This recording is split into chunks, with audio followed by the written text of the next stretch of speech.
¿Qué tal amigos? ¿Cómo están? Dios les bendiga. Permítanme compartir con ustedes una reflexión bíblica basada en Apocalipsis. Queremos estudiar hoy día el capítulo 20 y el título del tema de esta hora es El reino milenial y el juicio eterno. El capítulo 20 de Apocalipsis es uno de los más trascendentales y solemnes de toda la Escritura. En él encontramos el desenlace del conflicto eterno entre Dios y el mal. Y se nos revela el destino final de Satanás, el reinado glorioso de Cristo, la rebelión de las naciones y el juicio universal ante el gran trono blanco. Este pasaje nos invita a reflexionar sobre tres grandes verdades. La primera, el poder soberano de Dios. Él tiene autoridad absoluta sobre Satanás y el curso de la historia. Segundo, la recompensa de los santos. Aquellos que permanecieron fieles a Cristo reinarán con Él y nunca más sufrirán condenación. Y la justicia eterna, o la justicia divina. Todo ser humano comparecerá ante Dios y solo aquellos inscritos en el libro de la vida tendrán entrada a la eternidad con el Señor. Creo que este capítulo, Apocalipsis 20, no es un texto para temer, sino para vivir con esperanza. Nos recuerda que el mal tiene un fin, que la fidelidad tiene recompensa y que Cristo es el juez justo y vencedor eterno. Primeramente vamos a ver la sección que está en los versículos 1 al 3, donde vamos a ver ahí al diablo que es atado por 1000 años. Aquí Juan tiene una visión, la visión del ángel y de la cadena. Versículo 1 dice: vi a un ángel que descendía del cielo con la llave del abismo y una gran cadena en la mano. Este ángel, pues no se menciona su nombre porque lo importante es el poder de Dios que respalda su acción. Tampoco se sabe su identidad, incluso pienso que es un ángel común, puede atar a Satanás si Dios lo ordena. Imagínense usted que un ángel puede tener ese poder, y tiene sin duda, para poder agarrar al diablo y atarlo por el tiempo que ya se señala en 1000 años. Vemos también aquí la llave que simboliza autoridad. El abismo está bajo control divino y Satanás no puede salir ni entrar a su antojo. Y vemos una cadena que representa la limitación total. Aunque Satanás es un ser espiritual, el lenguaje muestra que quedará incapacitado de actuar libremente. Creo que el poder de Dios es tan grande que incluso el enemigo más temible está sujeto a su voluntad. Por otro lado, el versículo 2 dice: y prendió al dragón, la serpiente antigua, que es el diablo, y Satanás, y lo ató por 1000 años. Aquí se le mencionan 4 nombres para describir su carácter. Se le llama el dragón, que como sabemos el dragón es un animal feroz, destructor. La serpiente antigua, que recuerda el engaño del Edén, ahí en Génesis 3. El diablo, que significa el acusador, y Satanás, que significa adversario. El ángel lo encierra, como dice el versículo 3, en el abismo, un lugar de confinamiento temporal, diferente al lago de fuego, donde será arrojado después. Y aquí vemos el propósito que Dios tiene, que es para que no engañe más a las naciones. Durante el milenio, Satanás no podrá incitar rebeliones ni pervertir a la humanidad. La mayor arma del enemigo es el engaño, y Dios lo neutraliza, mostrando que la paz y la justicia en la tierra no dependen de sistemas humanos, sino de la ausencia del engaño diabólico. El tiempo de 1000 años. El pasaje menciona 6 veces la expresión 1000 años, desde los versículos 2 al 7, subrayando precisamente su importancia. Existen diferentes interpretaciones. Por ejemplo, existe la escuela premilenialista, que dice que Cristo vendrá antes del milenio y reinará literalmente en la tierra con sus santos. Existe la escuela amilenialista, que dice que el milenio es simbólico y representa el periodo actual de la Iglesia hasta la segunda venida. Y tenemos el postmilenialismo, que dice que la Iglesia traerá un tiempo de paz y justicia antes del regreso de Cristo. Pero yo creo que lo importante es que este periodo indica un tiempo definido por Dios, donde Satanás será neutralizado. Y pienso que el futuro está en las manos de Dios, sin duda. La historia no avanza al azar, sino según el plan divino. En el versículo 13 dice: después de esto debe ser desatado por un poco de tiempo. Esto nos enseña que incluso la liberación de Satanás está bajo la soberanía de Dios. La rebelión final demostrará que aunque el ambiente sea perfecto, que habrá paz, justicia, prosperidad, el corazón humano sin Cristo sigue siendo corrupto y necesita redención.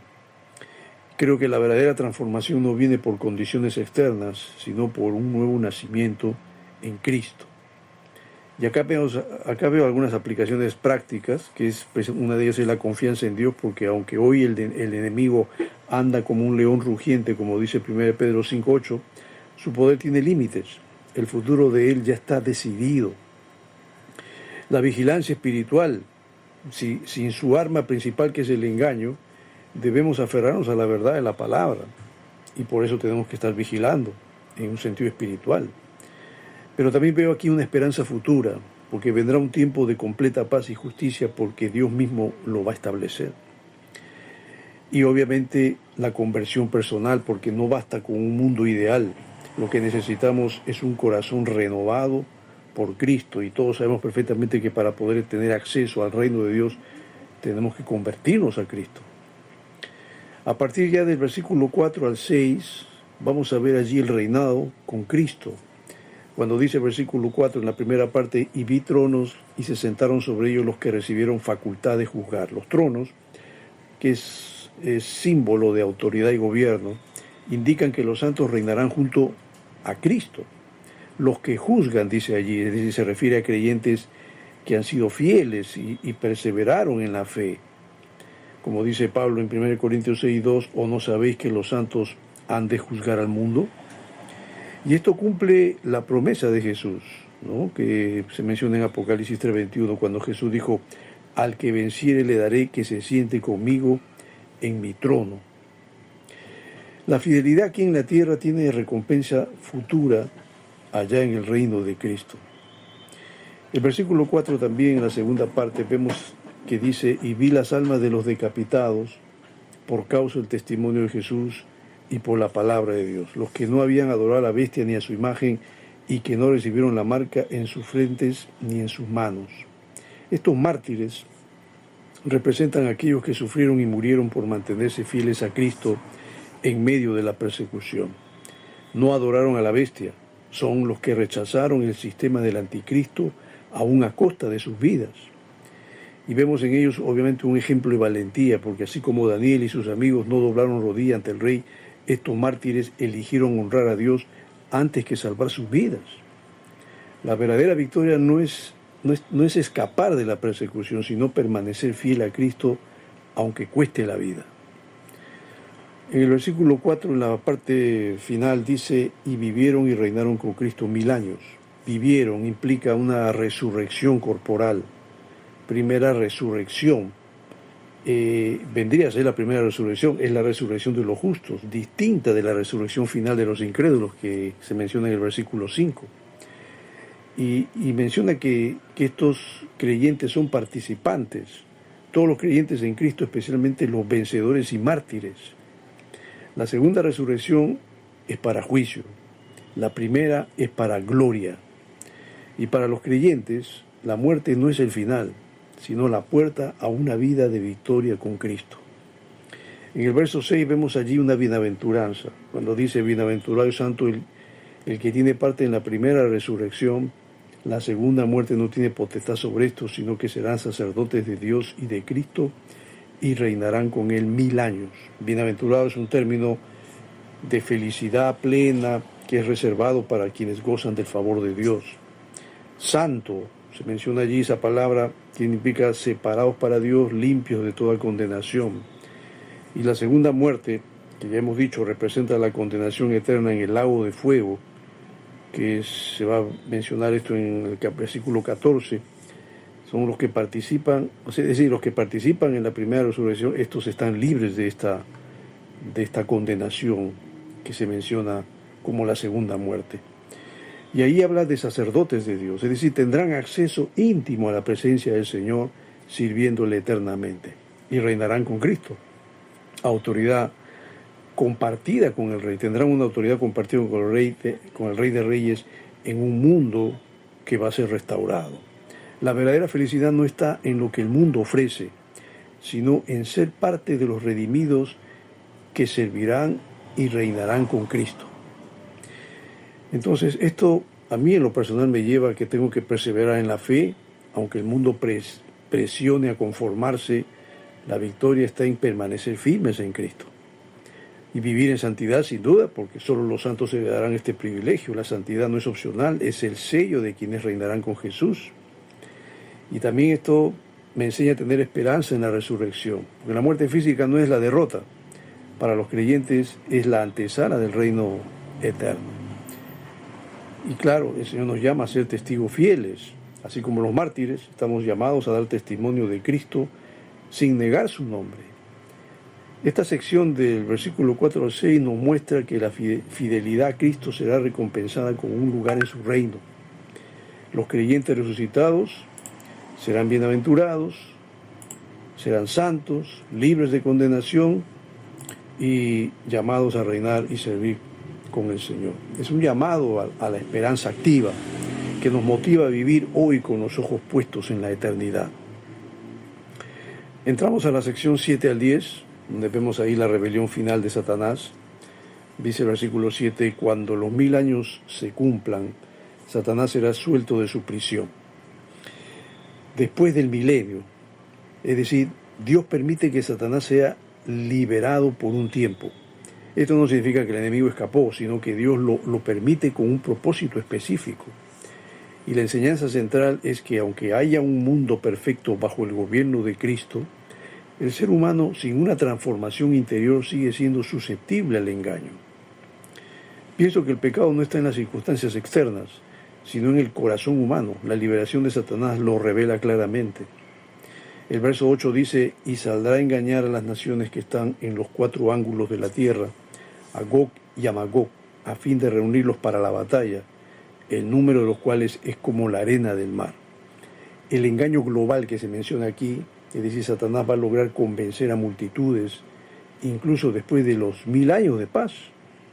Gog y Magog, que se mencionan estos nombres, representan simbólicamente a los enemigos de Dios, que esto lo podemos encontrar en el libro de Ezequiel, capítulos 38 y 39, pero aquí en Apocalipsis no se refiere necesariamente a naciones específicas, sino a la rebelión universal contra el Señor. Se menciona ahí de un número incontable, es decir, la rebelión va a ser masiva, mostrando que la incredulidad no depende del ambiente, sino de la decisión personal frente a Dios. La humanidad sin regeneración espiritual siempre escogerá rebelarse contra Dios, aunque viva en condiciones ideales. En el verso 9, en la primera parte de este versículo, dice, y subieron sobre la anchura del mar, de la tierra, y rodearon el campamento de los santos y la ciudad amada. Y el campamento de los santos hace referencia al pueblo de Dios. La ciudad amada probablemente sea Jerusalén, el centro del reinado mesiánico. Y los ejércitos de Satanás se levantan contra Cristo y sus santos en un último intento de derrocar su gobierno. Satanás siempre busca destruir lo que es amado por Dios, pero nunca podrá vencer al Señor ni a su pueblo. Y aquí vamos a ver en el versículo 9, en la segunda parte, que de Dios descendió fuego del cielo y los consumió. ¿Sí? No hay guerra prolongada. La rebelión termina con la intervención directa de Dios. El poder de Dios es absoluto, y con un solo acto, todo el ejército de Satanás es destruido. El verso 10 dice, y el diablo que los engañaba fue lanzado en el lago de fuego y azufre donde estaban la bestia y el falso profeta, y serán atormentados día y noche por los siglos de los siglos. El lago de fuego es el castigo eterno, ya no es temporal, no es temporal como el abismo donde estaba recluido el diablo. Esta vez ya va a ser el lugar definitivo donde será lanzado. Es el destino final del diablo, que es de tormento eterno sin posibilidad de retorno. Y ahí vamos a ver que va a tener su compañía, ¿no? Porque va a estar junto a la bestia, va a estar junto al falso profeta, que son los líderes del sistema anticristiano. El enemigo no es eterno ni infinito, tiene fecha de caducidad, su derrota es total y definitiva. Y esto a mí en lo personal me lleva a que tengo que confiar en la victoria de Dios. El mal no tiene la última palabra, Dios siempre triunfa. Y también esto nos debe evitar a ser engañados.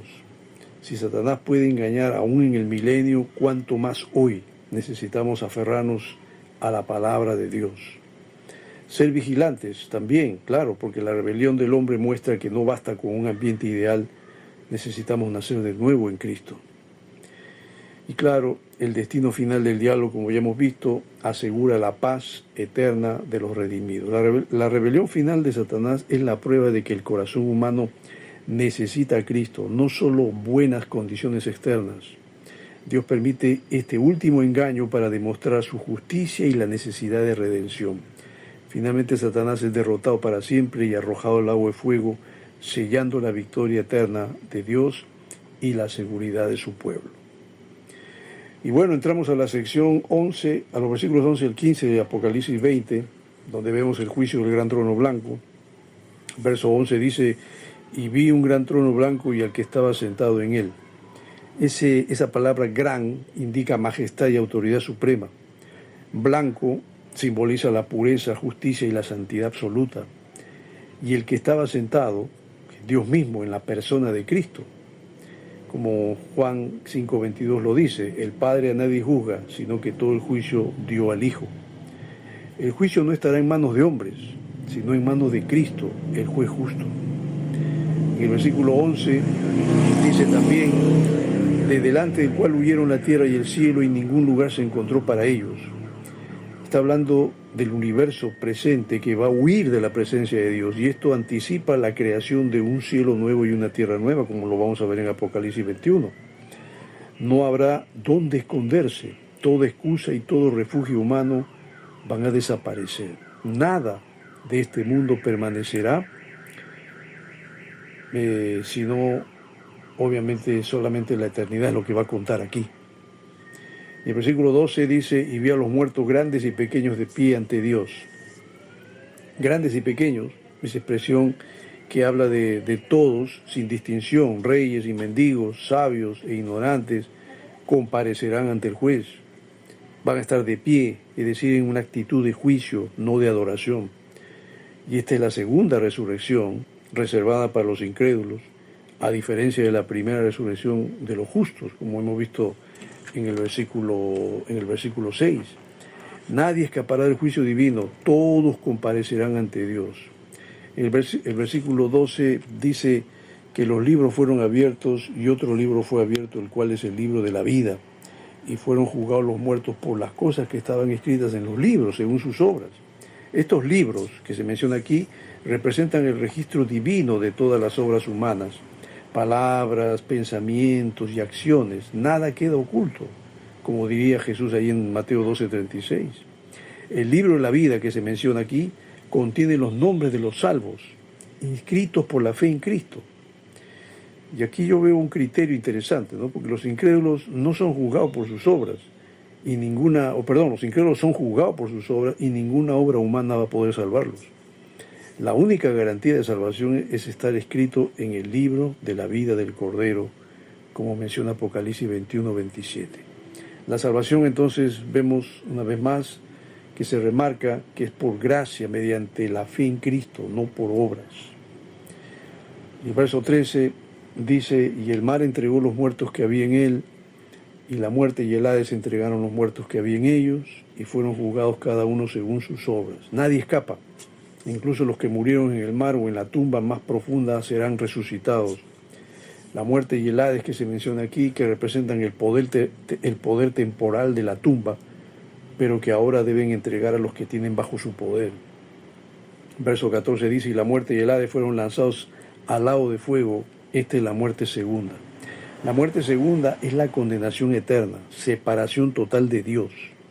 La muerte misma es eliminada, como menciona aquí, y ya no habrá más muerte para los redimidos. Verso 15 dice, y el que no se halló inscrito en el libro de la vida fue lanzado al lago de fuego. Y esta es la sentencia definitiva. Quienes rechazaron a Cristo pasarán la eternidad separados de Dios en el lago de fuego. El infierno no es un mito, tampoco es un símbolo, es una realidad eterna de separación de Dios. Yo creo que al entender esto me ayuda a mí a poder mantener mi seguridad en Cristo, porque solo los que tienen su nombre en el libro de la vida estarán seguros. La pregunta clave es, ¿he recibido a Cristo como mi Salvador? Y obviamente que aquí hay una urgencia del Evangelio, porque si este juicio es real, debemos predicar el Evangelio con pasión, porque es la única esperanza de salvación. Tenemos un Dios justo. Nadie podrá decir que el juicio es injusto, pues será de acuerdo con las obras registradas. Y aquí vemos sin duda la esperanza para los creyentes, que aunque este pasaje es solemne, para los hijos de Dios significa victoria, porque ya no estaremos bajo condenación, como dice Pablo en Romanos 8:1. Allí el apóstol dice, ahora pues ninguna condenación hay para los que están en Cristo Jesús. El juicio del gran trono blanco revela la justicia perfecta de Dios. Nadie podrá escapar ni justificarse. Los que rechazaron a Cristo enfrentarán la muerte, segunda, mientras que los que fueron lavados en la sangre del Cordero estarán seguros para siempre. Yo creo que este pasaje es una advertencia solemne y una invitación urgente a asegurarnos de estar inscritos en el libro de la vida.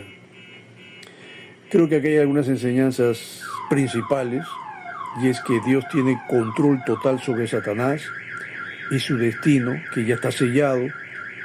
Cristo va a reinar con sus santos, confirmando la victoria de la fe. El corazón humano necesita redención, no solo un ambiente perfecto. Habrá un juicio final donde toda persona comparecerá ante Dios, y la vida eterna depende de estar en el libro de la vida, no de nuestras obras. Examina tu vida, mi querido hermano, mi querido amigo. ¿Tu nombre está escrito en el libro de la vida? A usted, que todavía quizás no ha experimentado la salvación, te pregunto nuevamente, ¿tu nombre está escrito en el libro de la vida? ¿Has recibido a Cristo? Bueno, si no es así, yo te invito a que lo hagas. Vive con esperanza. Aunque la maldad parezca triunfar hoy, su fin ya está decidido. Persevera en la fe. Los vencedores en Cristo reinarán con Él. Anuncia el Evangelio también. Habrá un juicio y la única salida es Jesús. Quiero redondear y terminar esta reflexión diciéndote que este capítulo concluye mostrándonos el destino final de todo el universo. Satanás, el gran engañador, será derrotado para siempre. Los creyentes reinarán con Cristo libres de toda condenación, y los incrédulos comparecerán en el juicio final recibiendo la justa sentencia de Dios. Esto nos deja dos caminos claros: la vida eterna con Cristo o la muerte eterna en el lago de fuego. La diferencia está en si nuestro nombre está escrito en el libro de la vida del Cordero. Para los hijos de Dios, este capítulo es motivo de gozo y esperanza. La victoria está asegurada en Cristo. Para quienes aún no lo conocen, es un llamado urgente al arrepentimiento y la fe en el Salvador. En resumen, Apocalipsis 20 yo creo que nos recuerda que el mal tiene fecha de caducidad, la justicia de Dios será manifestada plenamente y los redimidos gozarán de una eternidad gloriosa junto a su Señor. Que es la esperanza que tenemos todos los que creemos en Cristo, pero que tú también deberías tenerla, porque recuerda que hay un destino eterno, salvación, vida eterna para los que creen y condenación para que los que rechazan a Cristo. Espero que tú tomes la mejor decisión, que es recibir a Cristo en tu corazón. Te agradezco por este tiempo que me has permitido compartir esta reflexión y que Dios te bendiga.